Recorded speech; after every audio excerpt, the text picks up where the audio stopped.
There's no take two when you're live. There's just go with it. Welcome back to the CONVO Couch, ladies and gentlemen. I am Pastor Jardula. And I'm Fiorella. And Johnny Sue is on the ones and two. And like I said, we have a very special guest in the house tonight. We have with us election integrity activist Larry Alger. How you doing? Hi, everybody. Fine. Happy to be here back in SoCal in Pasadena. I know you left. You went up to Seattle. I did. You beat cancer. You beat it down hard, right? Or yeah, 3 or 4 times. 3 or 4 times. Wow. Well, cancer's going to know right now not to mess with Larry Alger. How many ass whippings does cancer want to get? That's the question. Bring it. That's why we love Larry, and he's a great election integrity activist. And we're going to get to some of the stuff you reported on in the 2016 primaries down here in California, in San Diego, which I find fascinating. But first, let's get to the good stuff, fam. Let's talk about your boy, Joe Biden. What happened, fam?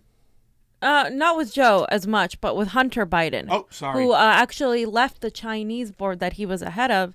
But the reality of this, that even though he left the board, he did not return the money, and he's not even talking about the money. So let's kind of break down what this means. So this means that Hunter Biden will not serve on the board if Joe Biden is president, but he has not returned the money, as I said. The mainstream media is still maintaining that he did nothing wrong and that this is just cautionary. If you read the article, that's how they're spinning it, that Hunter Biden had nothing to do. He's just being cautionary because he doesn't want it to affect his father. And then I want to look at what Pete Buttigieg said, because Pete Buttigieg said on a CNN interview, he said, even though there's been no accusation of wrongdoing, Hunter Biden's doing something just to make sure there's not even the appearance of a conflict of interest. While in the White House, the president of the United States is a walking conflict of interest. So again, Pete Buttigieg is part of the establishment. All of these centrists are spinning it as if he did nothing wrong, while admitting that clearly he obviously did. Otherwise, he wouldn't be doing all of this, right? Yeah. I mean, once again, it's kind of like the emolument situation, but what they do, they kick it to their children, so therefore they try to stay free and clear of what's going on. We understand that Joe Biden set up Hunter Biden for this situation. He did it in China, and then he did it in the Ukraine. Larry, you got any comments about Joe and Hunter?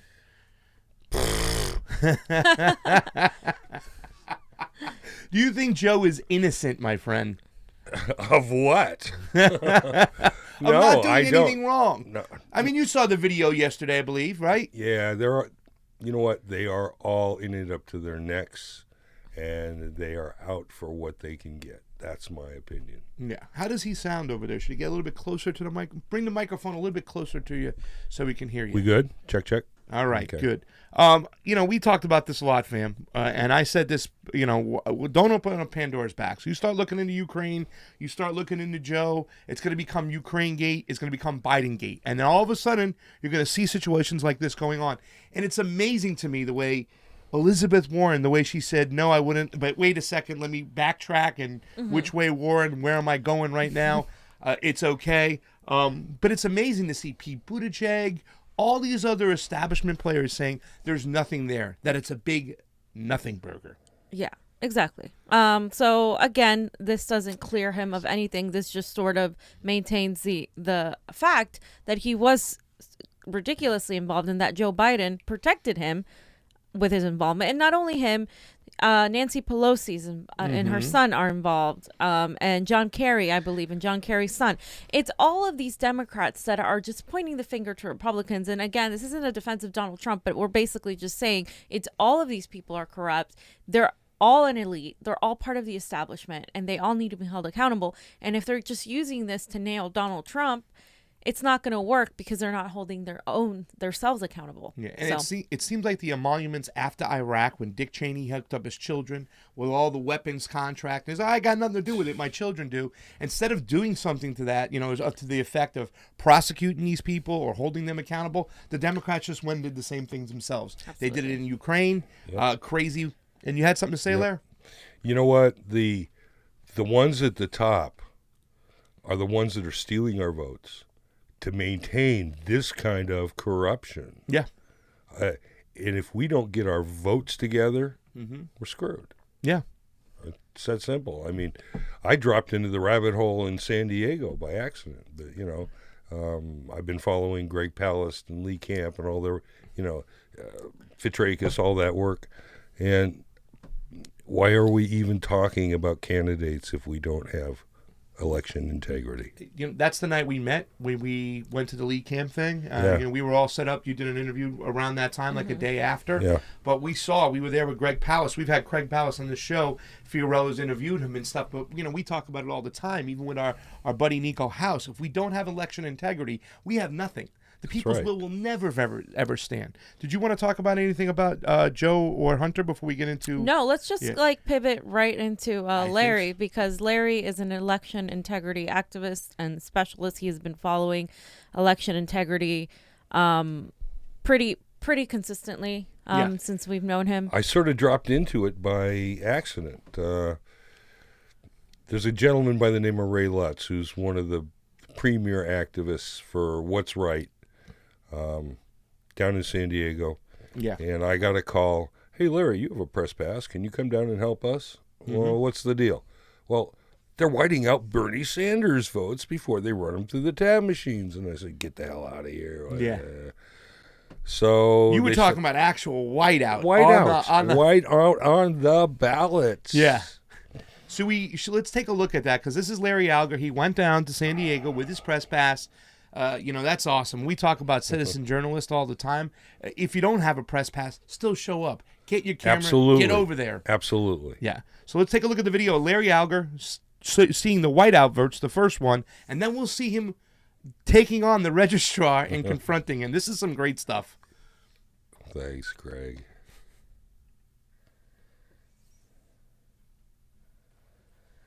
Rolling. This is whited out. So this is being shot Oh, yeah. about 18 feet I've through seen glass boxes that had from- like from 120 this. or Yeah. 129 And none of the whiteouts. people down These there boxes had have camera around or the ability 300 to actually in them, pick so it you up. see that's about half. And it was Yeah, tough. there are some This is coming extreme out of the cases. tab. 30 to 40% in some instances. There's a I'd blow say, up. You can yeah, see almost how Bernie 50%, Sanders is whited out. Last Part week of when the we were Bernie is observing, whited out. it was And we saw mostly several of these. whited Oh, out yeah. ones Whited and out, whited occasional out. bubble. So And the of course, tabulation you This was can't at the observe end of all the the count. other stations because So, they're just away about the from end the of the count. windows. They won't And allow so us they to. were just about through. And she said That I've about been able 30% to observe because, and so it's hit and of miss, the you know, boxes which looked like boxes they she had been happens to manipulated get by whiteout. Yeah. to run here. blew me So away. we have no idea whether that. What was your first reaction when you saw this? What did you think? I mean, Get I know the you fuck out of here. Did you contact some of the Bernie people? Yeah, I did. As a matter of fact, once I shot the video, I sent the footage to the campaign directly, the media director, Ron Chodny. Yeah. And it never got addressed. Never. They never looked into it. What happened? They never got back to me. Yeah. Well, I mean, listen, a lot of people didn't hear about this. I heard there was some county irregularities going on, and we talked about flipping the votes in the Right. counties over here in California, but the damage was already done. After election night, when they called it Exactly. for Hillary Clinton, the damage was done. They went back and reversed a lot of things, and this is a great example of what we're seeing when they did reverse it. And Ray Lutz and his group in San Diego, the Citizens Oversight Project, continued to sue them, and they actually got the results overturned, but it was way after, But they kept on it. They Yeah. didn't let it go. And that's why Ray is one of the best.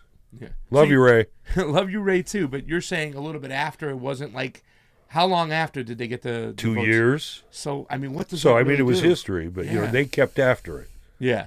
So Let's be clear that by the time the primary got to us, they had already called it for Hillary Clinton. Oh, yeah. That was the problem last time around. So I think a lot of people were kind of like, disheartened already. That was the tactic, to make sure that they made it seem like we had no shot. Yeah. So by the time it got Correct. to us, we wouldn't really fight as hard. And that is the unfortunate criticism I have to give to the Bernie campaign then. And what I fear will happen again is that, I've brought up election integrity issues, so have many other burners, and they're like, don't worry, we have this handled. We have a special force dedicated to it. And I'm like, there's no way one force in one campaign is going to be able to watch every single state and everything that goes on, especially in a state like California, where we are headed by Alex Padilla, who is corrupt as they come and who was pandering for Hillary Clinton while he was the Secretary of State, who is still the Secretary of State. Yeah. And he's not going to be supportive of the progressives. And the whole thing with Pasta and I looking into the machinery being open source or not, where they're not getting back to Pasta when he's been calling them, reaching out to them. I mean, this is the biggest issue to me outside of any other issue is how they can manipulate these things. And, you know, we've and they done do it in everything so we many can. different ways. Exactly. They do it Okay, in so because many ways. Greg was all over the placebo votes, as he calls them. You know, the provisionals. Yes. Yeah. Where you'd walk into the polling place and say, I want to vote for Bernie Sanders, and they wouldn't give you. And if you weren't registered as a Democrat, you were in Indy, right? Yeah. They would give you a provisional ballot. Yeah. Instead of The you had to Democratic ask for a crossover, Democratic crossover ballot by that terminology. And Greg thinks there's somewhere, maybe just south of 2 million votes that didn't get counted in the 2016 primary in California. Well, I said 1 million.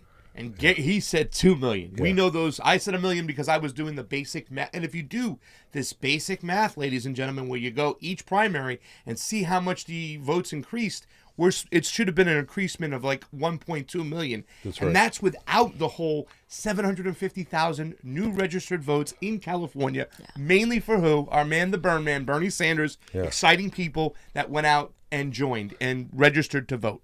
One quick one, in another San Diego item, how they cheated, is all of those University of San Diego students, there's like 30,000 or something like that. It's a big body. That were burners. Yeah. Okay. If they had their address on their mail-in ballot as the address of the school, and they didn't have their dorm room number on it, boom, gone. Yeah. And there was no instruction, nothing in the instructions about having to put the dorm room number on. Yeah. I thought it was only the Republicans, though, Larry. Well, it's funny, but you know, some reporting shows. Some people say that. Yeah. Michael Vu came from Ohio, the Registrar of Voters of San Diego. He got out of Ohio right after 2008, when Kerry, right? There was that big thing with Kerry, and. You're no, talking Obama. about Jim Obama. Carrey, yeah. No, 2004 was Kerry. Obama was 2008, where Karl Rove says, "Wait a minute, Ohio isn't in yet," because he had to cheat in, but they had discovered it, so they pulled the plug on it. This is the guy. He was Cuyahoga County Register of Voters, and then he wound up in San Diego with the job, just ahead of the indictments. I want to show you with the register.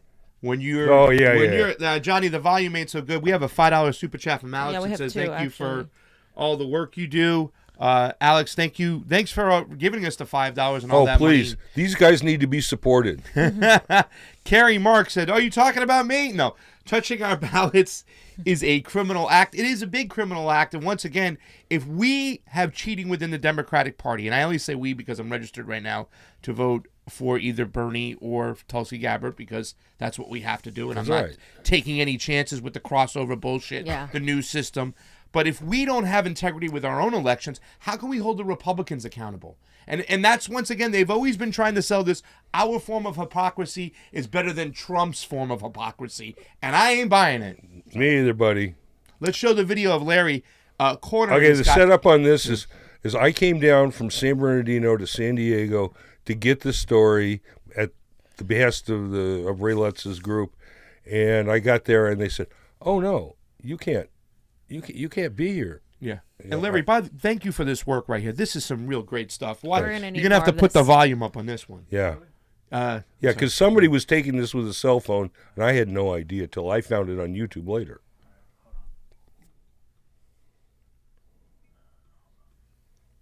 See, what Johnny would have done is, if he had time, and we would have gone with this, he would have put like the closed captions on that. Sure, and I really appreciate you revisiting this, because this has never been resolved. No, it's not. And we People have this don't even primary know coming about up. it.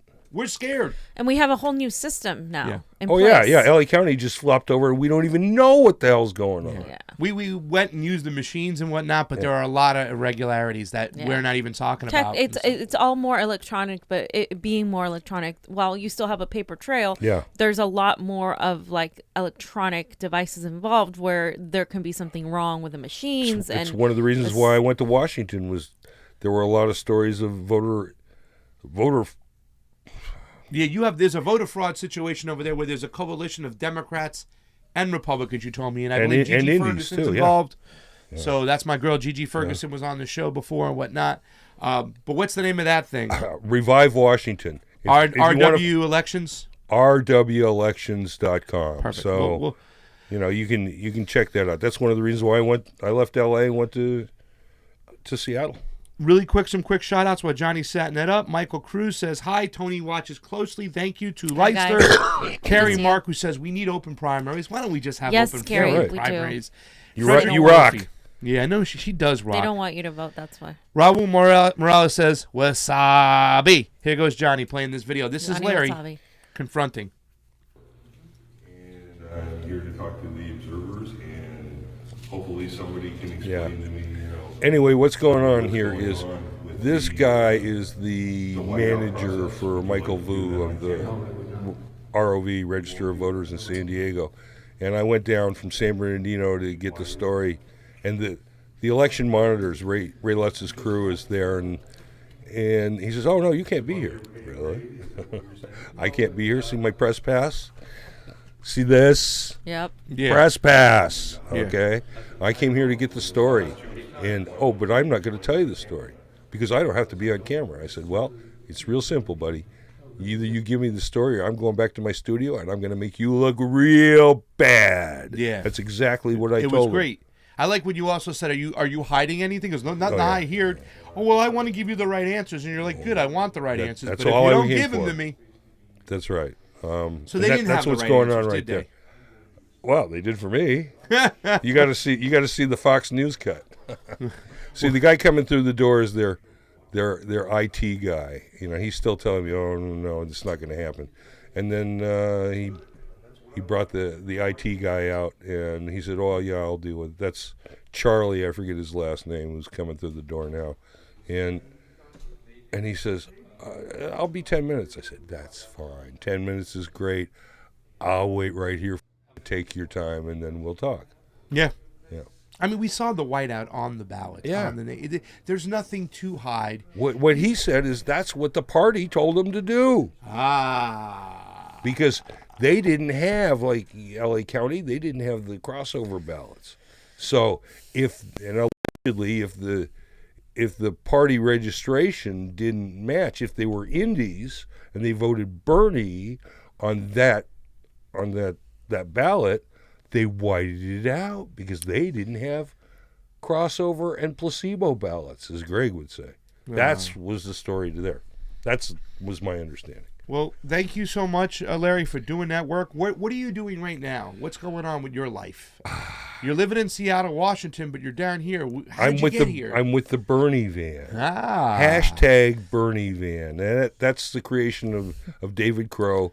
And he is a down for the cause burner who wants to register voters, who wants to work with the individual offices, grassroots campaign offices, and get this thing, which is a mobile campaign office. Mm-hmm. We can set up anywhere. We got 14 feet of table. We got iPads so we can check into the Secretary of State. And we need volunteers to work the tables who have registered voters, have their own stuff. Come on out. We got PA, sound, we got lights, we got refreshments. Yeah. It's pretty awesome, by the way. It is. It's amazing. Yeah. Crow has put his own money, almost his life savings, into doing this. Yep. I love when you see Bernie fans do that stuff. You know what I'm saying? I've never met more groups. When I was out in Florida for the primaries then, I would meet people. Oh, this is some great information. Who are you working with? They're like, I'm working for myself. I feel so passionate about this man that I just printed up a bunch of flyers and I go out to his events and I. There's a lot of that going on in Tulsi too. Yeah, of course. For Tulsi, yeah. Tulsi's awesome. Yeah, I want to give a shout out to James Rogowski, who is the Tulsi the Tulsi Goose. the grassroots guru. Yeah. He really James, is. let me give James, you. you rock. No, we call him James. Let me give you 3 hours worth of homework. Raguski. He's like, I just want you to watch these 16 videos, and they're 20 minutes long. And that's the Cliff Notes version. That is the Cliff Notes. He's got a beautiful mind. Rich Goyette says, thank you for making the clip videos. They are way easier to share for specific issues. Keep them coming. Cheers. And we will. We try to get as much done as we can. There's a lot of work here. It could be overwhelming at times. Yeah. And our if we shows don't are do the pretty work, we're screwed, people. Yeah. I don't even sleep anymore, you guys. big. Yeah, if he hasn't slept in six years. So, 6 years. so thank Well, you you so look much. really great for no sleep. So we're going to get out of here. We're going to let Fee do her little story about, not a little story, a great story coming up. We're going to take a little commercial break, Larry. But where can they find you before we get out of here? Okay, my main website is justicenewsnetwork.com, and all of this stuff is archived on justicenewsnetwork.com. Perfect. The shortcut is gojnn.com, and of course on Facebook and coming soon to Twitter when I can get back to it. #BernieVan. You'll see us. That's Awesome. awesome. Remember, ladies and gentlemen, tomorrow we're going to be on Rockfin streaming the debates. We got William Moses Somerville coming on out from the Orange William County. Moses Somerville. Wemos is his He's Twitter. amazing, by the way. He is great. And I want to say thank you to all the 69. I think we might have close to 70 Patreons now. I got to check it. 71. Okay. Last 71. thing- Yeah, we had 2 yesterday. Oh, okay. Go ahead. Last thing is the Verdugo Bar in Glassell Park. Watch party for Mary Tatanka, Highland Park, Eagle Rock. Get down there and watch the debates and support Mary. Okay, That's tomorrow, right? That's She's- tomorrow, yes, yeah. She messaged me. So, yeah, starts she's at great. 4:00. She's Of course. awesome. She is awesome. And Larry, I just want to say thank you for joining us in the Yes. studio. Oh, man. Thank you for all that you I'll do. be back before I hit it back north. Oh, Of you course. better be, and Yes, I'll sir. make you more pasta, my man. And let me tell you something. Cancer's got no shot against Larry Alger because he's going to kick its ass again. We love you, Larry, Fuck and all that you do. cancer. Hashtag fuck cancer. Hashtag There we go. #cancer. We're going to take a Sorry, quick guys. commercial break, and then Fee's I'll going to be right finish back. on up. Yeah, I'll stay here. Thank you for all you joining on in. 71 Patreons. I didn't even know that. I love that. I went to sleep. I have to see who commented, but it was a woman that said, I'm your 71st Patreon. That's Aw. cool. So, I have to check the name. Keep it coming, folks. I was reading all of these comments last night. I wasn't. For Pasta Jardula, Larry Alger, we're going to leave you with Fee and Johnny Sue. Here's a little commercial We will break. be right back. We'll be right back. Dude.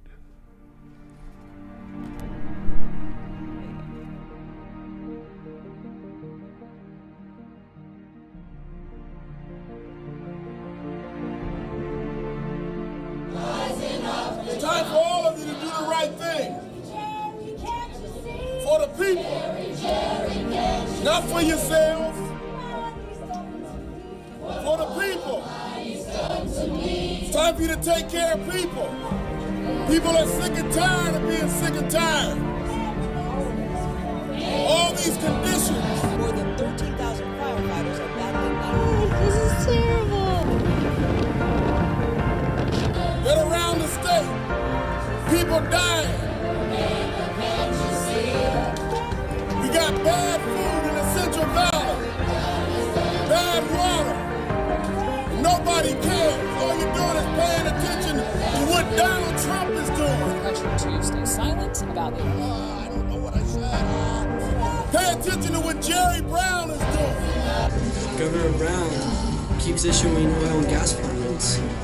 Pay attention to what the legislators and the senators are doing inside of this state.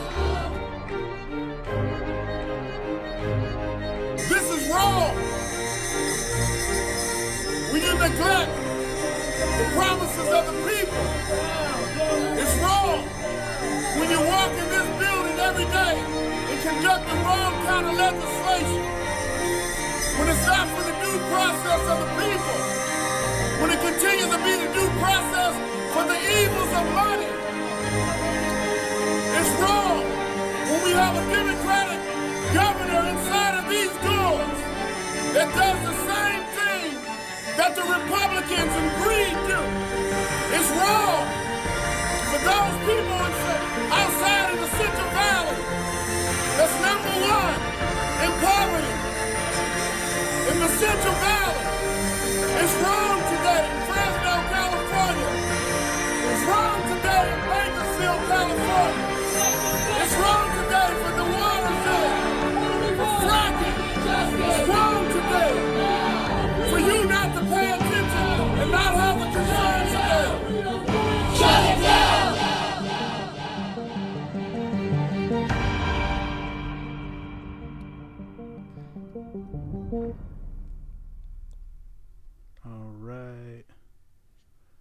We should be back. Okay, so hey everybody, I am back. So, me and Johnny are gonna have a lot to talk about regarding what's been going on with Bernie and Warren because things are heating up. Things are heating up, fam. So, first of all, the ex-director of Demos wrote an LA Times article, okay? And he was calling Sanders and bros, and I quote, to get behind Warren, saying it's time you guys just give up and completely go and support Warren. The thing is, a lot of people did not know this, and the LA Times didn't let us know, that this man, Rich Benjamin, is the director of the Fellows Program and is a senior fellow at Demos. And you can look right here at the picture we have as to who he is. And he has done work with NPR, with New York Times, The New Yorker, CNN, MSNBC, and PBS, of course. And that's the thing. Like, that's the problem I'm having with this, because the best thing to do would have been to disclose, oh, by the way, this guy is also part of Demos. By the way, in case all of us forgot, Demos is the company that Amelia Taigi, Warren's daughter, was the head of, and he worked with her during that time. So again, this is at the very least, a small conflict of interest that should have been disclosed. But at the most, the way the article was written was very much condescending, belittling, saying that Sanders is basically done, that, you guys need to get behind Warren. And this isn't to just pick up stuff and put it out there. And this is more of like being transparent. These are the facts. And like, oh, I like that, Johnny. These are the facts.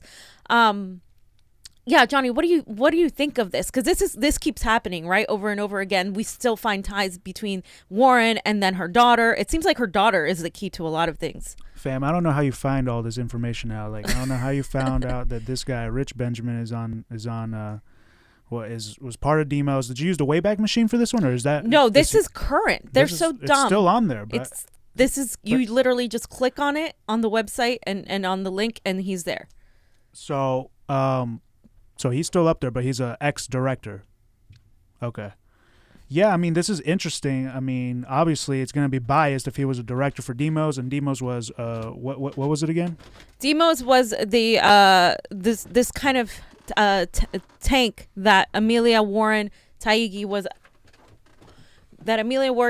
a head of. And of course, there's still a lot of information that I'm compiling because this is my this is my thing. I have a lot of opposition research on how Warren's daughter and how Warren used these like centrist think tanks to funnel money from the insurance companies into her campaign in a very discreet way, so it looks like she's not taking the money, but really she is. And there's a lot to go over on that, but there's a conflict of interest. At the very, very least, they should have disclosed, oh yeah, this man might be so pro-Warren writing for the New York Times because he was a part of her daughter's company, right? So, yeah. Another issue with Warren, Johnny, that I really think is kind of ironic that all of this unraveled yesterday. So TYT featured a Warren surrogate yesterday, who, or 2 days ago, who made a racist and homophobic remarks while she was smearing Sanders in present time. Of course, Bernie supporters, who are just like me, they're very, they like to dig up dirt. They went through her Twitter and then they found all of these receipts of her having racist, homophobic remarks, which is ironic because she was saying that Bernie Sanders hasn't even showed up to an LGBTQ event since the 70s, which is a lie. But Johnny, if you just want to click on that TYT video at 1 minute and 47, I just want to show a glimpse of what she was talking about because I want to juxtapose it to what happens, what she said after. Okay, hold on. After careful consideration and them continuing to reach out to me and offering me to ask questions to the candidate, I figured that it was an opportunity to really engage these candidates around the issues that are specifically impacting trans women of color. That is an opportunity that doesn't come around all the time, as Blossom C. Brown alluded to. And I was there for it. Hours before the event took place, I received a call from the producer that I had been corresponding with, and even in the opening of the call, I could hear this forced optimism in her voice, like she was about to deliver a blow. And she said, hey, we're so excited to meet you tonight, and it's gonna be a great event. By the way, don't worry about those questions or anything like that, but we're still excited to see you. When you come, you can find a seat. And I was like, wait, it was that blow when you've just been gaslighted, but you're trying to figure out like if it's like maybe I need more sleep, maybe it's those flights back and forth. Like, did I just hear her basically cut me and then try to make it look as though it's a beautiful thing? So I want to just give you guys a backstory. There was a CNN town hall that Bernie didn't attend because he's trying to take a step back, like he said he would, and I'm glad. And she was supposed to be one of the people in questions. She is a transgender woman, and she was supposed to be asking questions, and she got a call. I don't know if it's related or not. I have not found any evidence that it's related, that she wouldn't be asking these questions. So she's over there talking about, being gaslighted and not having enough representation as a trans woman of color, etc. Now, she then went on to tweet, I think the day after or hours after, about Bernie Sanders. Or I think she might have done this actually before. But she tweeted that Bernie Sanders hasn't attended an LGBTQ event since the 70s. And of course, Bernie Sanders supporters got really irritated. And she was tweeting at Glenn Greenwald, who many of you know is a member of the LGBTQ community, and has been, on it as far as the smearing against Bernie and the smearing against Tulsi. So then, of course, if you look at her tweets, like Jonny was showing, I believe, you see that she's pretty much like said numerous homophobic remarks regarding just trans people as well as gay people, and specifically Mexicans, Asians. I mean, there's so much you could go through here. I'm not going to read all of it, but Jonny, just make sure to show, like, Latino and Asian businesses need to stop being rude and effing disrespectful. And I know this is a lot to ask in California, but speak motherfucking English. So this is really bad. And she blocked people for questioning her, then made her Twitter private, and then deleted every single one of these tweets. But by then, of course, screenshot culture, it was way too late. And she, as of recently, issued an apology saying that she was undergoing a sort of meth addiction at that point, and she was in a bad place. But she didn't apologize for the lies she was spreading against Sanders.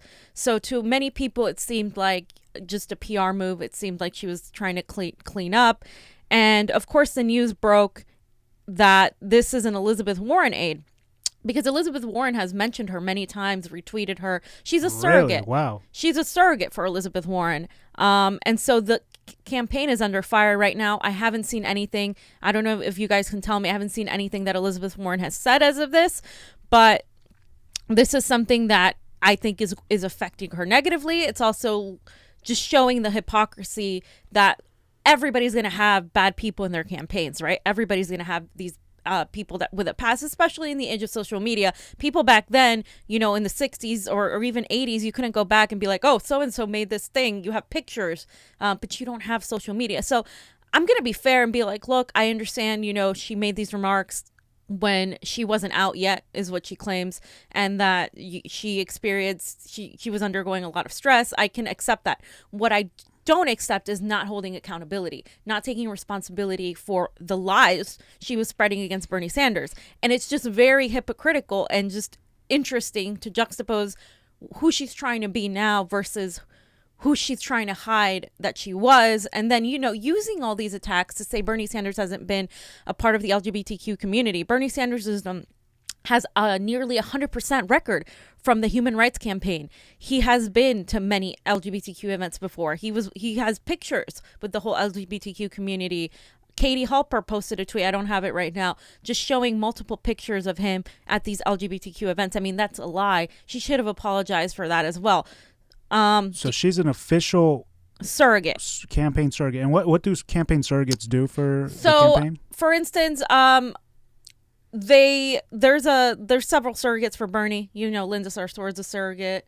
They just kind of represent Bernie. They kind of go out there and say, or whoever, and I advocate for Bernie because he does this, and that. Same way she's advocating for Warren, etc. They are representing the campaign, so they must fall in line with the campaign. As a volunteer, you have more leeway. You might disagree with Bernie, whatever the case is. You're not hired, but a surrogate, you're representing the campaign. So this is very bad for Elizabeth Warren. So I see that most of these tweets were like from 2010, 2011. Yeah. So I'll be fair with that. Yeah, I say it was absolutely. like 8-9 years ago. But I like what Armin Manugian said. He said, we've all had times when we've been in a bad place that didn't make us go on a hate speech and tirade, though. And not only that, but to bring it up to attack Sanders, and then not apologize to Sanders. If she would have said, "Hey, I'm sorry, I said those things. I try to use this."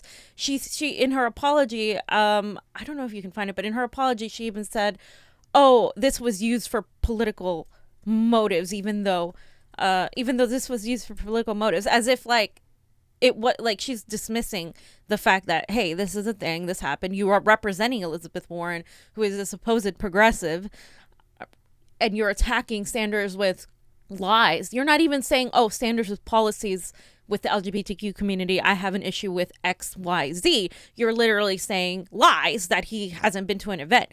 And so that can easily be disproven. You're putting yourself down this hole. And it's just really bad. It's just really bad. I think Warren should distance herself. I think TYT should have thought a little bit more before they invited her after all of this was coming out. Because I have a feeling that all of this was known. Johnny, do you have that picture? Did you find the apology or no? Yeah. Okay. If you want to read it. I see some of it. She says, at the height of my meth addiction 8 to 9 years ago, I made a series of racially insensitive and homophobic tweets. I wasn't out yet and was dealing with internalized transphobia while homeless in a neighborhood where I felt culturally inferior. I'd stay up for days on end tweeting from an impaired conscience while shadowboxing via tweet with anyone who made me feel less than. Although those tweets were resurfaced as a political play, I take full responsibility for my actions and deeply apologize to those I've offended or hurt.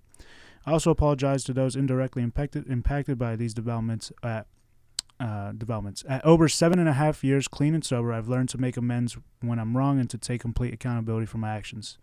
I didn't have the education, information, mentorship, or cultural competence I have now. I'm also not strung out on drugs and have a clear heart and mind today.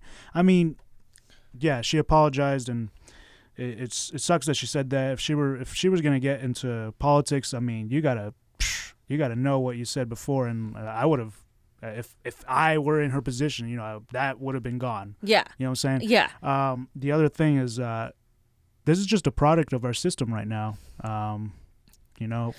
California has 60,000 homeless now. And that's the truth. And like I said on my Twitter, I really hate that this was a black trans woman that this is coming up, because these are the voices that you really are silenced. She's right. They are. And you don't want to bring this up. But at the same time, there needs to be some accountability. I feel like there should have been more accountability in regards to what she said towards Sanders. And, I can sympathize with being in a bad place with the homelessness. And because she is a black trans woman that probably felt, like nobody wanted her. Nobody wanted them in any place. I can sympathize with that. And I think we should steer off, let the Warren campaign handle this and not, keep pushing on the issue. But I understand why Bernie supporters went there, because they were directly attacking and smearing Bernie. And a lot of people, Johnny, a lot of people have been smearing Bernie because he's not going to the LGBTQ events, and he didn't go to the one before that. So of course, the centrist donut Twitter is twisting this and saying Bernie doesn't care about LGBTQ rights, even though his legislation and his bills, he has been fighting for their rights. Exactly. Since the 1970s. He has not stopped. So again, I did want to show TYT's response. So my friend Adam Igili. I put a picture there. I don't know if you have it. Let me pull it up real quick. Yeah, if you can pull it up. He basically messaged. He went on YouTube and messaged TYT, and Anna responded. And he made a message saying, you know, he was angry, and then he apologized. But he said, you know, she gets her kicks smearing Sanders and his supporters. TYT should be ashamed having her employed there. Of course, she's not employed there. So Anna said, she is not employed by TYT. She has been on as a guest. And he said, apologize if I was rude, but she is out of line. Anna Kasparian said, it's okay. Can you guys please stop punishing me for the actions of others? The issues have been brought to our attention. She's not an employee. I don't own TYT or make business decisions. And that is very key to me. Interesting. Yeah, it is very key to me because this is what happens when you don't have a say in the business decisions going on in your own network. It's really bad. Like, it's really sad. I don't wish that, like, we get too big to where we don't have, like, I want to have a say in every single thing that happens. You know what I mean? Like, they've gotten so big that she doesn't even have a say into who's invited and into the business decisions that are making. That is not what I ever want as independent media. Yes, you're going to have the money, you're going to have, you know, the resources and all of that. But if you let big money come in, you are no longer in control. And that's why I'm so against these networks that get so big. I believe in co-ops of people, of independent media, in a sort of co-op unity of that. And I think I want that for all of us. But I want people to be independent, because the moment somebody else is like, no, you're going to do this, it just shows you that they don't even have control over what they're saying anymore. And TYT used to be the network I used to watch every single day and go to for every single thing. And it really, you know, it's really sad to see, like, it's not even their fault. They don't even have the control. So that's just kind of like, I don't know, it's like grounding, right? Like, it shows like what's the situation and what's happening. But more money, more problems. Exactly. That's right. Do we have any more comments on the YouTube? I'm trying to get to everyone's just really they're like let me see.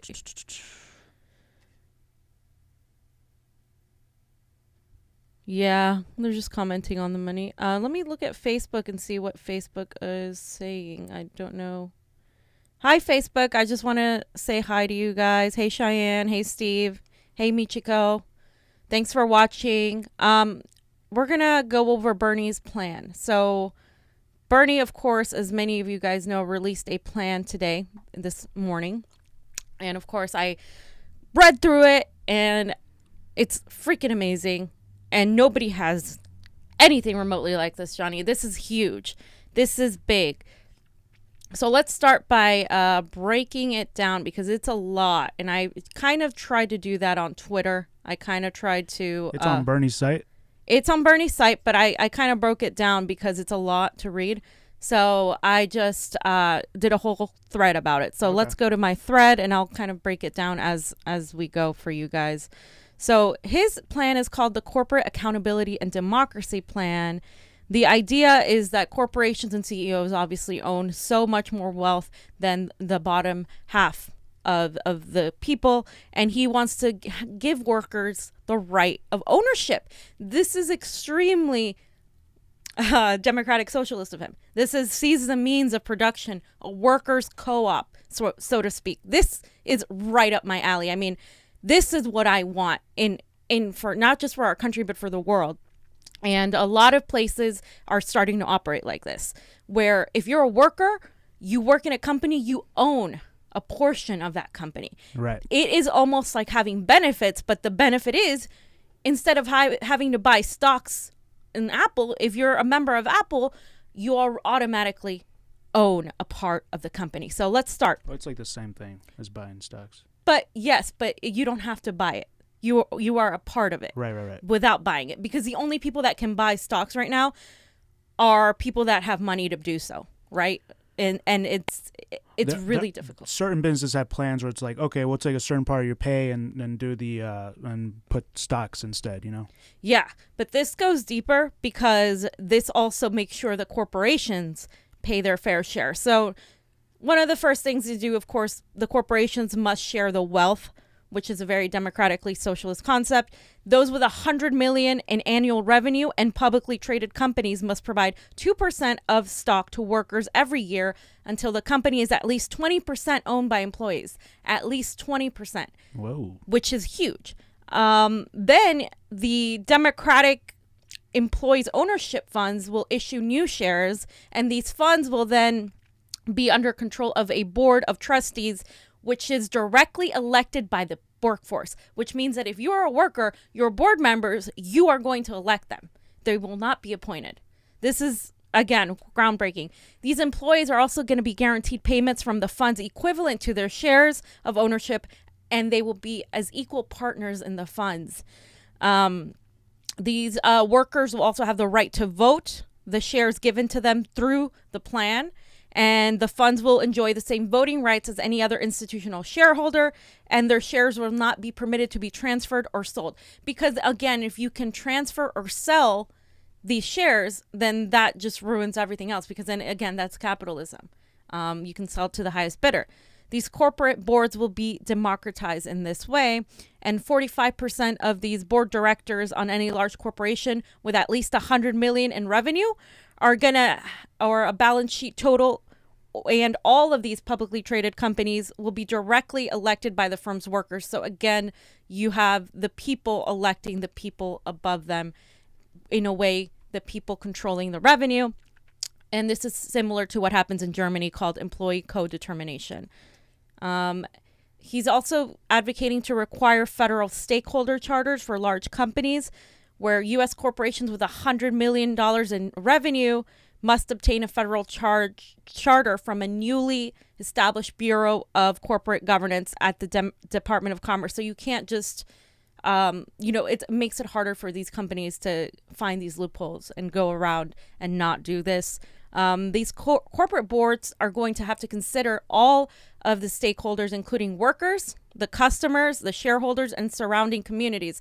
The idea is similar to a public bank, where all of this money is going to go back and be invested into their communities as well.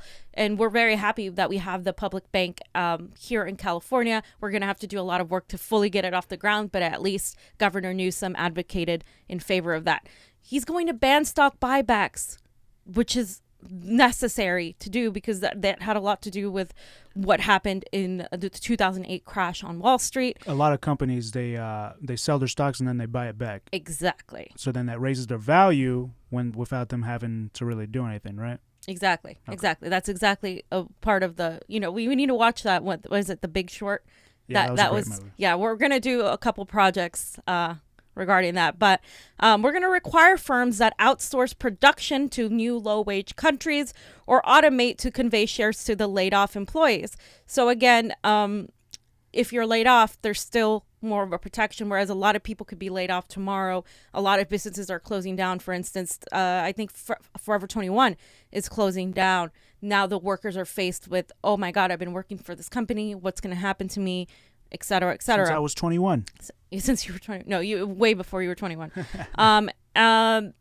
His plan also calls for establishing a U.S. employee ownership bank, similar to a public bank, but this is the U.S., of $500 million, providing low interest loans, loan guarantees, so you can't just be turned down for a loan because of bad credit, etc.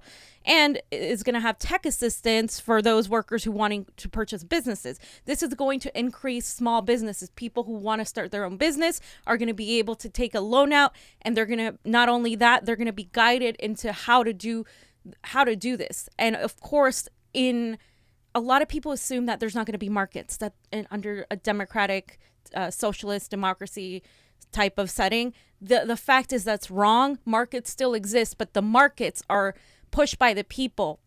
The people control these markets rather than large corporations. So the bank will use these employee stock ownership plans, ESOPs, or eligible work-owned cooperatives to do exactly this. The key word here is cooperatives. Eligible work-owned cooperatives. That is revolutionary, because when you own a part of a company, you are more invested in it. It's not just like that it's good for you. It's good for them because you're less likely to quit your job. You're less likely to completely not care because you have a stake in it. And this is actually really good for business, contrary to what people say. This also guarantees a right of first refusal by creating these worker ownership centers modeled under Ohio and Vermont in every state. This is going to educate retiring business owners and workers on benefits of employee ownership. This is also the idea is to diversify corporations to ensure a significant portion of these people are diverse, come from different backgrounds. A lot of people who are turned down for loans tend to be people of color because they tend to be poor or poor people in general. So this is going to give them the opportunity to actually have a hold in what we're doing. This is also going to end the monopoly of shareholders on voting rights, guaranteeing the right to vote at work for pay, regardless of the kind or the size of the company firm, which is important because, again, if you have no say in your company right now, if I work for a corporation, I have no say in what's happening in my company, really. A higher up decides to change anything from my insurance to how much we get paid to how things are done. And that's why unions exist. This is going to give more power to the people and the unions. And it's also going to prevent the unions from having to work with the elitist corporate oligarchs and pretty much just, have to sell out, because that's what's happening with a lot of unions. The unions are operating as mini corporations because the system makes them so. This is also, his plan is also to ban asset managers voting on the other people's money unless they are following instructions. And he's going to organize sectoral pension plans. So again, this is also looking into what happens after you retire. Bottom line, he's going to break up monopolies, make markets competitive, meaning there are going to be markets, but they're going to be geared towards helping small businesses and ensuring corporations pay their fair share. He's going to review all the mergers taking place during the Trump administration. Trump did a lot of mergers. We've seen Bayer on Monsanto, a terrible merger. We've seen these huge corporations become bigger conglomerates and pretty much just kill any sort of competition. This is why small businesses cannot stand a chance under these corporations. He is going to reinvigorate the Federal Trade Commission, institute new guidelines for mergers, and ensure fair contracts. He's also going to make corporations pay, of course, their fair share of taxes. This is key, and this is definitely against Donald Trump, to end corporate tax avoidance, because Donald Trump pretty much loosened these corporations from paying taxes. Netflix, Amazon paid $0 in taxes in the last year. He's going to raise $3 trillion over 10 years by repealing all of the disastrous corporate tax breaks enacted under Trump, which is true. Again, this would revitalize the economy. This would close the tax loopholes and demand that larger corporations, again, pay their fair share of taxes. This is the key crux of the issue, that these corporations pay their fair share. He's not doing anything to destroy them. He's simply saying, you guys got to pay up, because the poor people have been paying up until now. Of course, this means he's going to restore the corporate tax rate at an all-time high of 35%. A lot of the trickle-down economics people say this is going to drive big businesses out of the country. This is bad. That's not sustainable.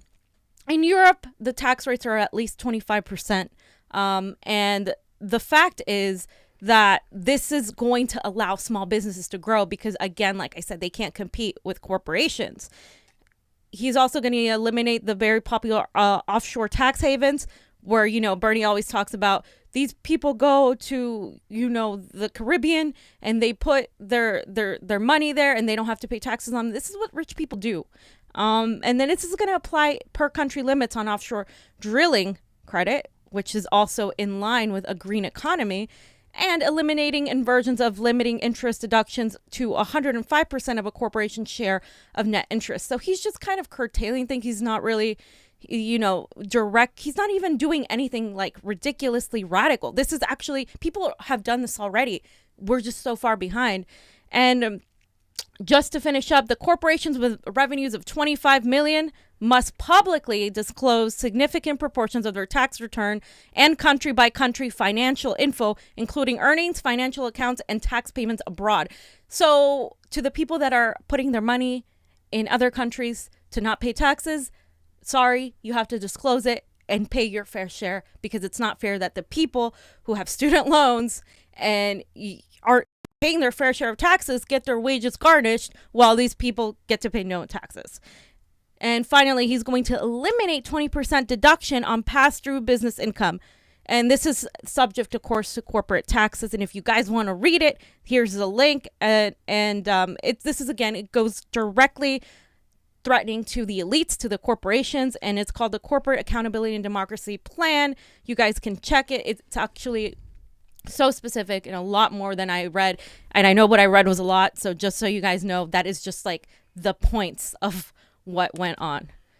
It's a lot. Johnny, do you have anything to say? That was a lot. A lot of people. Okay, we got a couple super chats. Oh, sweet. Let's see. When we were talking about TYT earlier, Gabriel Bad Wolf said, got a friend who used to work for a St. Clair Media-owned news station.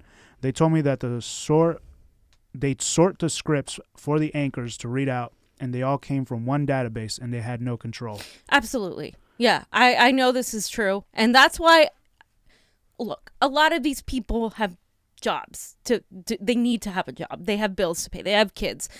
But where does the line stop, right? Where do we draw the line? I look to people like Crystal Ball, who left, like people that left to go to RT, Glenn Greenwald's of the world. I look to these people because it takes courage to actually stand up against these corporations, because your money is dependent on it. You have a livelihood. And when everybody around you is doing it, it's almost like brainwashing, where you're like, you're the odd one out. Maybe I'm wrong. Maybe I'm the one that, maybe I'm overreacting. When the rest of the world tells you you're too radical, you're too this, like, you need to be realistic. This is how the world works. You have to be the one to be like, okay, no, this is wrong.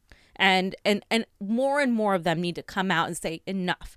And there are some good eggs out there that still work for these big companies that are kind of like, like under the radar, like, hey, no, this is wrong. Bernie's being attacked. I see more and more of that. And that makes me optimistic. It makes me optimistic because I just think, hey, at least what we're doing here on the ground, what independent media is doing, the things that YouTubers are doing, that is bringing the attention. And our generations, the millennials and thereafter, we don't watch CNN, MSNBC. We look at YouTube. We look at online media. We don't watch these. But it's a matter of bringing the awareness to everybody else that continues to watch these news stations.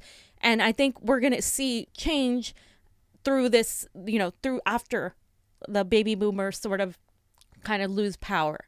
And this is like a wave that's happening. This is like the other wave from the 60s that's reemerging. And we need to take advantage of that movement and continue pushing forward. Everything connected, as I said. So it's another super chat. Yeah, another super chat. Lori Mountain Gal Pal says, hi fam, due to work, I won't be able to watch the debate with you guys on Rockfin tomorrow night, but I just want you to know I love and support you. Thank you very much. We really do this. It's so time consuming, but we really do it with everybody in mind. And we're thankful for the support. Johnny, are we going to be able to download that so people can watch it after? Yeah. Okay. So we will. Yeah. We will have that, and we're probably going to have commentary after. A lot of YouTubers are going to be, talking about the debates. And on that note, I want to move to other super chats. Oh, yeah, let's read the other super chats. Carrie Mark says, what happens to stock if you get fired? I'm not sure. I mean, I think if I'm going according to what I read, you have a plan. Yeah, his plan was like, okay, you get stocks, but then it was kind of ambiguous as to what happens if. From you get what fired. I read, it's if you're protected though. There is if you stop working, what you own so far, you get a portion of that. But I'll go back and check and look it up for you guys and see the specifics. But from what I read, it's pretty. You're more protected under his plan because first of all, I don't know how it is in other states, but in California, if you get fired or laid off, you are entitled to workers' compensation for being fired. You get a sort of payment. I know people that are getting money right now as we speak, and they and it's even if you're fired, they have to pay you unless they can prove that you were like awful, like you did something really bad. So I think the workers would be more protected. He's talking about pension plans. He's talking about what happens after you get laid off. So that could be considered under being laid off in a way. Usually it's on the side of the worker. And if these board members are going to be voted on by people who are, you know, the people working there, I think there's going to be more protections, but I have to look into specifically directly that one thing. Any other super chats? Not right now. Okay, got it. So, of course, just before we move on, I just want to put up this article that the Washington Post put up. And again, the Washington Post is one of Bernie's biggest adversaries, Jeff Bezos owned. And they say in this thing, they said that Warren is surging and Sanders is falling. And they talk about how Bernie's plan is, you know, ensuring the wealth is fairly distributed. But that Warren may be benefiting from the perception that she is not the most radical figure in the Democratic field. Bernie has a working people's movement, though. This is what they don't understand. So I want to kind of touch on that really quick. The idea that Warren is appealing to the majority of the country because she's shifting center, or not really shifting, but is centrist to Bernie, is false.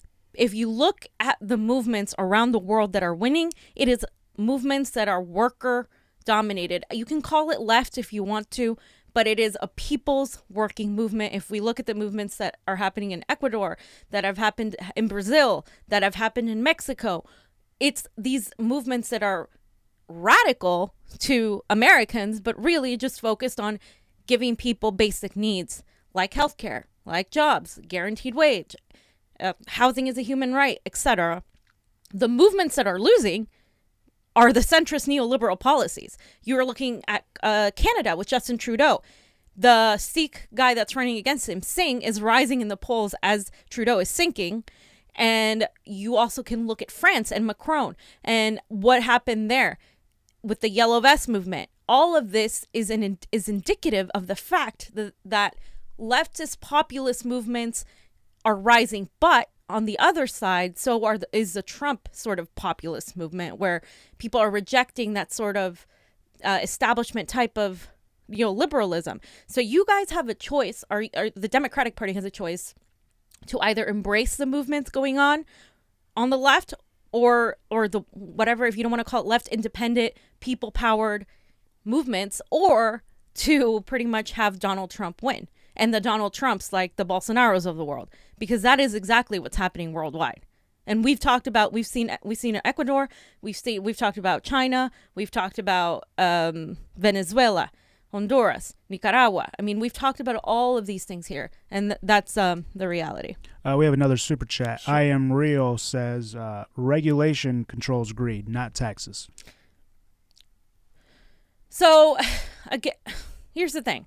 Regulation, to a degree, yes. But to me, that is Warren versus Bernie, right? The system, if you're going to work within the system, the regulation is part of the system. So you can regulate all you want, but if the regulations aren't holding people accountable, aren't making them pay their fair share of taxes, then what are you going to do? And this isn't, again, I don't necessarily believe in heavily taxing working people, but these corporations have become conglomerates of billionaires basically through the hard work of the working class, by the exploitation of the working class. Billionaires cannot exist without exploiting everybody else. That is a fact. In order to be a billionaire, you have had to exploit other people. That is how capitalism works. And again, yesterday, we talked about what Bernie Sanders said in an interview recently where he said, Elizabeth Warren is a capitalist in her bones. I am not. The thing is, I believe in Bernie Sanders because this system is not working. It has not worked for a long time. Trickle-down economics doesn't work. We have talked about MMT here.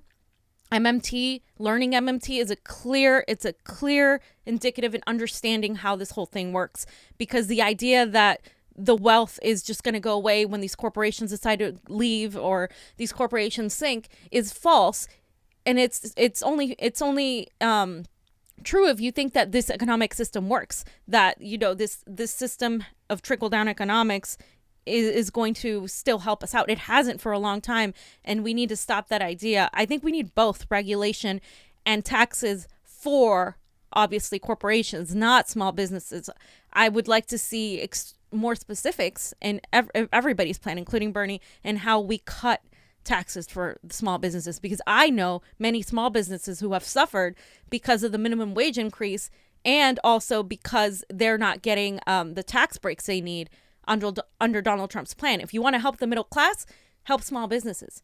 That's it. You need to help small businesses. Small businesses, when you help small businesses, the economy grows. When you help the working class and the middle class, the economy grows. People have more money to go to restaurants, go to stores. That produces that. When you have corporations that can literally just buy small businesses, there's no competition. In a way, that's not a free market. That is an oligarchy is where we're at. So Bernie's direction in changing that, I think, is taking the necessary precautions. And even if he only passes 10% of these plans, because let's be real, he can't alone pass all these plans, right? It would still benefit the people far more than what Donald Trump, Obama, or anybody has done before then. So, yeah. So you guys, just to kind of start closing this down, Tulsi Gabbard, speaking of the debates, Tulsi Gabbard finally confirmed that she will be attending the debates. And all she said was, yes, I will be attending the debates. And I don't know how you guys feel about that, but I think it's the best choice she could have made. I think that... I knew she was going to do that. Yeah, Jonny, yeah. And a lot of people were saying this is a play. And she was so smart to do this. Again, like we talked about it yesterday. So smart, because everybody was like, Tulsi this, Tulsi that. Are you going to, what's going on? And she had the audacity to say it's rigged. And again, we're seeing what Bernie's proposing. We're seeing the things Tulsi's saying. It is rigged. We saw what Larry showed us with pasta. It is rigged. Do not be afraid to say those words. It absolutely was in 2016. They rigged it against Bernie Sanders in Tulsi's words. And now they're looking to do this again. And it's not just... it has to be rigged in one, a one-dimensional way. It is the mainstream media propaganda. It is the manufactured polls. It is the manufactured consent, the smear articles, the propping up of these polls with delegate counts already that the mainstream media is doing. All of that is part of an entire system of rigging. And I tweeted about it the other day. Rigging isn't just one entity. It is the system. The system is operating as it should be, because it's operating in this way where your voices aren't heard. When they are told, like they were in California, to completely ignore the rules and give you a provisional ballot, if you don't specifically say Democratic crossover ballot, which the majority of people had no idea what that was, especially students, especially those young people voting for Bernie, that is rigged. I'm sorry, that is by design. That is made to get your voices completely out of the picture. And I'm happy Tulsi will be here. I'm happy Tulsi's going to be there to call it out, because now anything the DNC says against her, any kind of mistreatment, she can be like, see, this is what happened. Okay, so I'm going to answer your question, but look, nobody else is getting this question. And she can, of course, go after people that Bernie can't or won't go after. But we've seen Bernie more so actually go after Elizabeth Warren as of late, and his surrogates, kind of not go after, but separate them, right? Because a lot of people keep saying Bernie and Elizabeth are the same. Bernie and Elizabeth are, like the CNN guy said to Bernie, you guys are the same. You guys are ultimately the same. But obviously we know that's not true. So do we have any super chats? She's totally going to go after Warren. I mean, I hope she does. I hope she really does. I hope she... Look, Warren has a terrible... she's a fraud when it comes to not taking corporate money. She's been taking the corporate money. Let's be real. But also her foreign policy is abysmal. Her stance with the Israeli, after, seeing that movie, and then you see Warren's quotes on the Palestinian-Israeli conflict, it's disgusting what she's saying, because now you see what's going on the ground.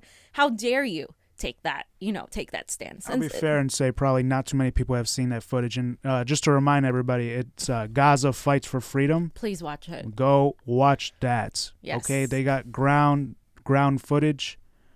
They got footage of just the whole situation in there. Yeah. I mean, Abby worked with journalists on the ground. Again, she couldn't get there herself because they said she was an Iranian asset. But she was able to get these journalists to work with her and her husband, and it was amazing. I mean, they worked for this for like over a year, so this is a lot, and it doesn't cost that much to go rent the film, guys. Yeah, it's $5.99. I mean, highly recommend it. An hour and like 24 minutes. It'll change your perspective. Just watch it and tell me what you think when you watch it. So, all right, guys, this was a long show. The only other thing was, I think they're gonna limit her time. Oh yeah, so on the debate. On the stage. Look, I think they will limit her time, but again, when they do that, it's only going to prove her right. It's going to prove her point. These debates aren't fair. They're only set up to prop up the candidates the mainstream media and the elites want. And we know those candidates are Joe Biden, Kamala Harris, and Elizabeth Warren. Bernie, they have to give him some more time because of how he's polling. When we look at the polling, we need to think, okay, he's pulling much higher than that because, again, they're calling people on landlines. Millennials don't answer their phones. I mean, I don't, if I don't know the number. I've been trying to answer my phone more, but, Lori Galpal, Mountain Galpal said, I'm hitting like button and it unlikes immediately. What? Yeah, and then I Am Real was saying that they kept kicking him off our live stream. I don't know, YouTube. This is why we're going on Rockfin tomorrow, because if we went on ROKFIN, Rockfin, and Pasta usually does the shout out for Rockfin, but please, if you haven't started an account there, start one. The debates will be free though tomorrow, and we'll be going live at what time? The debates start at 5 p.m. Pacific time, and we're gonna try and go at 4 p.m. Pacific time. Okay, and we will have a flyer, right? We're going to be posting. Yeah, I'm going to make a flyer tonight. I'm going to post it, and everybody can share that. You'll find it on our Instagram, Twitter, and Facebook. And we can even put it on the YouTube. Yeah, with exactly. the creator post, Yeah, so again, for tomorrow's Rockfin, they do need to create an account, but it doesn't charge them, right? Right, yeah, you do need to create an account. It won't charge you. It'll ask you to subscribe, but you can make a free account. And then the live stream, we're going to make sure it's free and open to the public, so then we can, get y'all comfortable in the Rockfin. And, of course, Nico's a part of Rockfin, Graham Elwood, Ron Placone, a lot of these independent people that we really, we're all friends and we really support each other. We're all part of it. We're trying to have an alternative to YouTube because they keep demonetizing us. Like, you guys tell us these things, and if we go and say, oh, YouTube is demonetizing us, they're shadow banning us, they're unliking our stuff, they're unsubscribing people, we've lost. It doesn't make sense that we're rising in numbers and then we're losing subscribers. Graham was talking to us about how his account was frozen. Things like that. Like, it's very real. We're not, saying this because we just want to say it because we feel like we're being victimized. They're after independent media, especially now that CNN and these big companies have YouTube channels now. And with the Instagram TV, all of these things, it's just making it harder to voice our opinions. And YouTube doesn't really protect us. YouTube, you don't even have a person to talk to until after a certain amount of subscribers, and then even then it's online messaging. There's really not like an actual person you talk to. So there's a lot going on with that. Wow, Roof P just sent us a super chat. She says my like button undoes itself too. There's a couple other people saying it. That's insane. That's crazy. I haven't heard of that yet. I haven't. I don't know. Is it your internet? Is it us? Like, I don't know. Is it a just random issue? I don't really believe in coincidences, you guys. We talk about a lot of things here. We talk about Epstein. We talk about war. We talk about the Democratic Party being corrupt. All of these things they do not like. Our video on Ecuador got completely demonetized. They don't want because they don't want anyone to know what the hell was happening in Ecuador. Oh, update on that, by the way. What happened? So this Camilla girl from Telesur pretty much updated us and said that the Lenin Moreno stepped down, and Did he step down? I think Well- he didn't do the IMF thing. He stepped back and said he wasn't going to do the IMF thing. So again, this was what we're seeing, a working people's movement going to the streets. America, I think that's what it's going to take. I mean, if this happens here with the rigging, we're going to have to do that, you guys. If that happens, and I'm not saying, assume that it's going to happen, but Here, I just pulled up a quick video. Sure. Let's play this. So here you can see the protesters cheering. They're saying si se pudo, which is past tense for si se puede, because they did it. Like, We did it, yeah. It could be done. It was done. Basically, the deal held ending Ecuador's indigenous protests. This is great. He moved the capital, right? Yeah, from Quito to, I think, what was the other place? I forget the name. But it's not Quito, it's outside of Quito. Which, how can you just do that? Can you imagine someone moving the capital from D.C. to, like, California? Like Sacramento or Los Angeles? Yeah, so big victory to the indigenous protesters. If anything, this shows us that a revolutionary protest with thousands of people storming a government building can result in the results that you want. Yeah, exactly. In Ecuador, but that's what we. But I can't imagine the U.S. people like that going to the streets for economics. We will do it for social causes, and this is what Pasta always. He doesn't really like people who just focus on social justice issues, because he's right. We have to back it with economic issues. We have to back it with, hey, like, you want to march? Let's march for economic equality, for workers' rights. Let's do that. But you rarely see people doing that in the United States because we're scared of our government. We have the most powerful military in the world. We are in a capitalist system that, like, denounces that. We look down on people as hippies. Like, when Pasta and I went to the video you saw, the commercial you saw, when we were there with the Sunrise Kids and all these people. That was in San Francisco, right? That was in Sacramento. Sacramento, the capital. And exactly. And so the elite, the politicians just walk past them, like, saying, "Oh, these hippies, these tree huggers, that is the kind of way they view protesters." Whereas in other places, if you're a protester, a member of a workers' union, you are looked at as someone that is with respect. In America, that is not the case, and this is why it's so important we support people like Tulsi and Bernie, who are advocating on behalf of all Americans rather than, just the 1%. And both of them are willing to talk to everybody that's poor, not just, one side. And that's the thing, like, that I loved about Bernie, especially in 2016, was he was always talking to Republicans, and he got criticized a lot for it. And I think he's kind of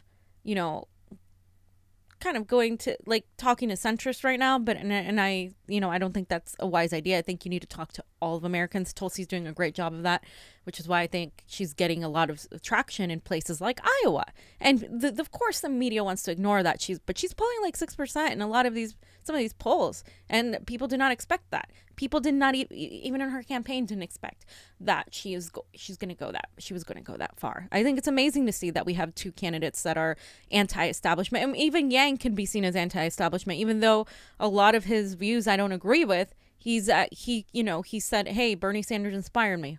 In that way. And Marianne Williamson is another one that worked for the Bernie campaign and was inspired to run. And Mike Gravel, even having his voice for a short time, is inspiring to many people. So I think this election is pivotal. This is the most important election of our time. And if this happens to us to where we get cheated again, what do you guys think we should do? Do you think maybe one of them should run third party?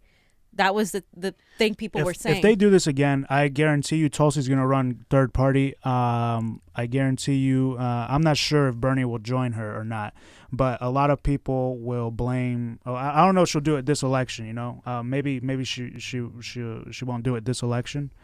But there's a need for that. There's a need for a third party, but then. And people would go. People, if Bernie is cheated again, or if whatever they cheat, people are going to do that. They're going to try that again. And because this election, like I said, it's not just about Donald Trump. We see what the Democrats are doing, what they've been doing. They're just playing games with the Democrats, putting on a show, putting on this play. They should get all best actor nominations. and they'll be fine. They'll be fine no matter if Trump's elected or if Warren's elected, if Hillary's elected, if Bernie's elected. Imagine Hillary getting into the race. I mean, they are trying so hard to keep Bernie from there. And that's why I believe Tulsi needs to stay as long as possible. She is the key in a lot of this. I firmly believe that. So Gabriel Bedwolf says, to quote Jimmy Dore, it will be yellow vest time. Exactly. I have a yellow vest, so get ready, you guys. I mean, it's gonna take that. You saw what it took. What it's taking in other countries. It's gonna take us taking to the streets, regardless of work, regardless of anything. We have to find ways to mobilize people into the streets. That, as Bernie said, it's not me, it's us, and it's not just him that's going to change the presidency or any one person. It's not just Tulsi. Everybody needs to be completely involved in the political process. This should be a part of a thing. In other countries, everybody votes. They have way higher voter turnout. In America, they don't want you to vote. They want you to be dumbed down. They want you to support things as they are. They send poor people to the military. This is how it is. Regime change, wars keep going, imperialism, all of it. So yeah, guys. Anything else, Johnny? No, that's it. Sometimes at times I feel like they kind of want that to happen. Oh, absolutely. But so then they can do martial law. I don't know. It's a sticky situation, and I don't know how smart. When I say they, I mean the supposed elites. The people that run everything behind the black curtain or whatever. But yeah, we'll see what happens. Lori said she still can't like the vid. Yellow vest all the way. Thanks, Lori, for your support. I read somebody said, I forgot to mention that I think the like button isn't working for people with a PC. I don't know if anybody else can confirm that. Jackson Facts, by the way, check out Jackson Facts on YouTube. He does some pretty cool videos. He's great. He says, oh shit, YouTube just removed my like on this video right before my eyes, just minutes after hitting the like button. So maybe it's like a whole YouTube thing. Yeah. I don't know. See, if you're watching another stream, just see if you can. People were saying it happened in Hardlands Media also, and also other progressive channels. Yeah. So.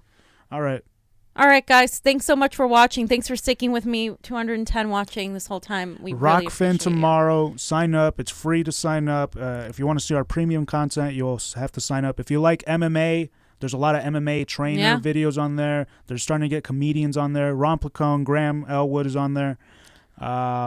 Nico House is on there, The the fams. The fams. All right, guys. Thanks for watching. We love you. Support our Patreon. Hit like, even if you can't. Share and subscribe. Tell your friends about our show. We're growing every day. Thanks to you. We love you. And thanks for supporting us. Yeah, thank you for the support. From Johnny, Sue, and me, Fee, CONVO out. Peace. Bye. Thank you.